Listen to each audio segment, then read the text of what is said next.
Big TV digital exclusive breaking news చూస్తున్నాం. అఘోరికి సంబంధించినటువంటి వార్త బ్రేకింగ్ అందుతోంది మనకు.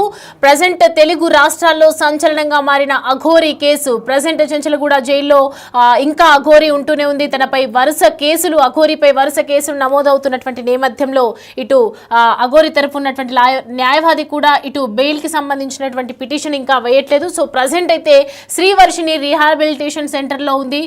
ప్రస్తుతం వాళ్ళ అమ్మా నాన్న శ్రీవర్షిని కలవడానికి వెళ్ళారు. సో ఈ నేపథ్యంలో శ్రీవర్షిని కలవడానికి నేను కుదరదు, నేను మా అమ్మ నాన్నలతో మాట్లాడడు అని తేల్చి చెప్పేయడం జరిగింది. అసలు ఎందుకు తన తల్లిదండ్రులతో మాట్లాడడానికి నిరాకరిస్తోంది?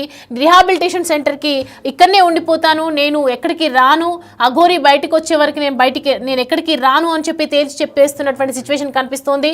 సో ప్రజెంట్ మనం దానికి సంబంధించి విజువల్స్ కూడా చూస్తున్నాం. వర్షినికి సంబంధించి ఇటు అఘోరికి సంబంధించినటువంటి పోస్ట్ కూడా మనం చూస్తున్నాం. ప్రజెంట్ అయితే ఇంకా రీహాబిలిటేషన్ సెంటర్లోనే ఉంది వర్షిణిని కలవడానికి అమ్మా నాన్నలు తెగ ప్రయత్నిస్తున్నప్పటికీ కూడా శ్రీవర్షిని ఇంకా వాళ్ళని కలవడానికి అయితే నిరాకరిస్తూ వస్తోంది. కలవడానికి ఇష్టపడట్లేదు, తన మొహం కూడా చూడడానికి ఇష్టపడట్లేదు అనుగా తెలుస్తుంది.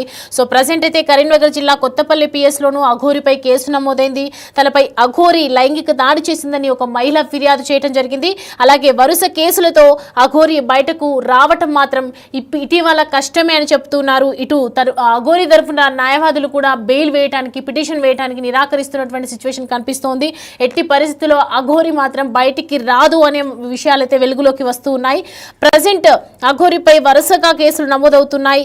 ఒక చెంచలగూడ మహిళా జైల్లోనే ఉన్నటువంటి ఒకవైపు అఘోరి ఉంది.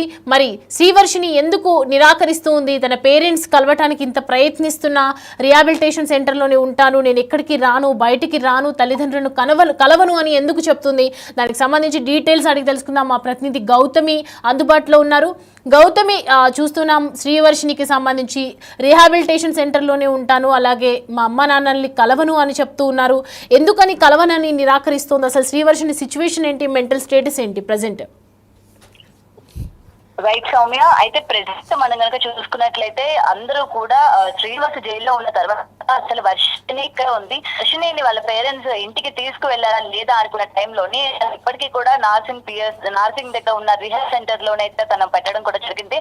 ఎందుకంటే శ్రీనివాస్ ని అరెస్ట్ చేసిన రోజే తన్ని కూడా evening time Shankarpally police station దగ్గర నుంచి తను వెంటనే అక్కడికి రిహాబ్ సెంటర్ కి అయితే తీసుకువెళ్ళడం కూడా జరిగింది. ఎందుకంటే ఆ అమ్మాయి కొంచెం మానసికంగా సరిగా లేదు అని అటు పేరెంట్స్ చెప్పడం కావచ్చు, లేకపోతే ఇటు పోలీసులు కూడా ఆ అమ్మాయి మాట్లాడే విధానం కావచ్చు, లేకపోతే తల్లిదండ్రులతో వెళ్ళడానికి కూడా నిరాకరిస్తుంది కాబట్టి తనకి కౌన్సిలింగ్ ఇద్దాము అన్న ధోరణిలో కూడా తను అక్కడ పెట్టారు అని కూడా అనుకుంటున్నాము. అయితే దీనికి సంబంధించి ఇప్పటికీ చాలా రోజులు గడుస్తున్నప్పటికీ అటు వర్షినికి సంబంధించి వాళ్ళ పేరెంట్స్ కలవడానికి వెళ్ళిన వాళ్ళతో మాట్లాడడానికి కానీ లేకపోతే వాళ్ళతో వెళ్ళడానికి కూడా నిరాకరిస్తుంది.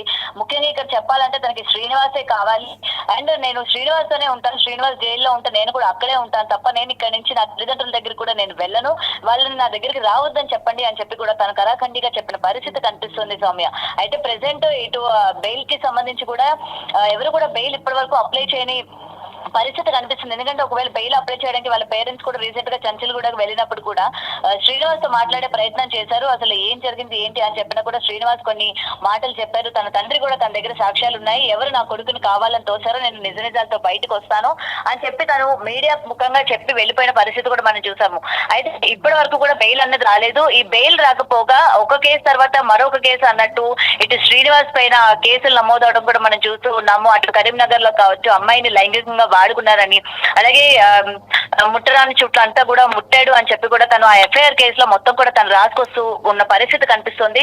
మరి ఇటు తిను బయటికి రావడమే కాకుండా ఇలాంటి ఆల్టర్నేటివ్ కేసెస్ కూడా ఇంకా తన పైన నమోదు అవడం వెనక ఇంకా శ్రీనివాస్ బయటకు వచ్చే అవకాశాలు లేవు అని కూడా ఇప్పటికే కరాఖండిగా చెప్తున్నారు.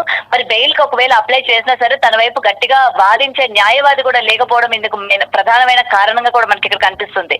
ఇటు వర్షిని కూడా రీసెంట్ గా మనకి అందుతున్న సమాచారం ఏంటంటే శ్రీనివాస్ పేరెంట్స్ కూడా వర్షిని దగ్గరికి వెళ్ళారు, వారితో మాట్లాడారు అని కూడా తెలుస్తుంది. మరి అయితే ఎందుకు మాట్లాడారు, ఏం మాట్లాడారు, అసలు అమ్మాయిని తనతో పాటు తీసుకువెళ్ళాలనుకుంటున్నారా లేదా అనే విషయాలు అయితే ఇంకా తెలియాల్సింది.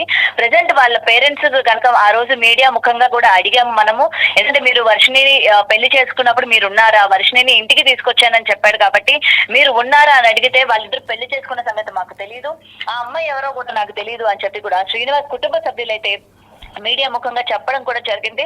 మరి ఇటు వర్షిని ఎందుకు ఈ విధంగా మాట్లాడుతుంది, అసలు ఎక్కడికి కూడా తను వెళ్ళడానికి ఇష్టం చూపించట్లేదు. రీసెంట్ గా కూడా ఒక మనిషిని నేను కలుస్తాను అని కూడా చెప్తూ ఉన్నారు. త్వరలో ఇంకొక 2 రోజుల్లో ఆ మనిషిని అయితే కలుస్తాను అనేది చెప్పడం జరిగింది. ఎందుకంటే ఆ మనిషి ఎవరు ఏంటన్నది ఇప్పటికే బయటికి చెప్పడం ఇష్టం లేక ఆ మనిషి ఇప్పటి వరకు బయటికి రావడం కూడా జరగలేదు. మరి ఆ మనిషిని ఎందుకు కలుస్తాననింది, అసలు ఏం మాట్లాడాలనుకుంటుంది, తను ఆ రిహాబ్ సెంటర్ లోనే ఎందుకు ఉండాలనుకుంటుంది, మళ్ళీ ఇప్పటి వరకు కూడా అటు వర్షిని పేరెంట్స్ కానీ ఎవరు కూడా తను చూసే ప్రయత్నం కానీ లేకపోతే తనకి నచ్చజెప్పి ఇంటికి తీసుకువెళ్లే ప్రయత్నం కూడా ఎవరు చేయలేదు Soumya. Right Gautami, thanks for the updates. Right, చూస్తున్నాం కదా ప్రజెంట్ అయితే అఘోరికి సంబంధించినటువంటి వార్త హల్చల్ చేస్తుందని చెప్పొచ్చు. ఒక అఘోరికి ఒకవైపు దానిని టెస్ట్ చేయడం జరిగింది, తను అడిది కాదు మొగది అని చెప్పి కొన్ని టెస్టుల్లో కూడా తేలిపోవడం జరిగింది. సో ప్రజెంట్ ఎవరిని కలవను అని చెప్తుంది శ్రీవర్షిని.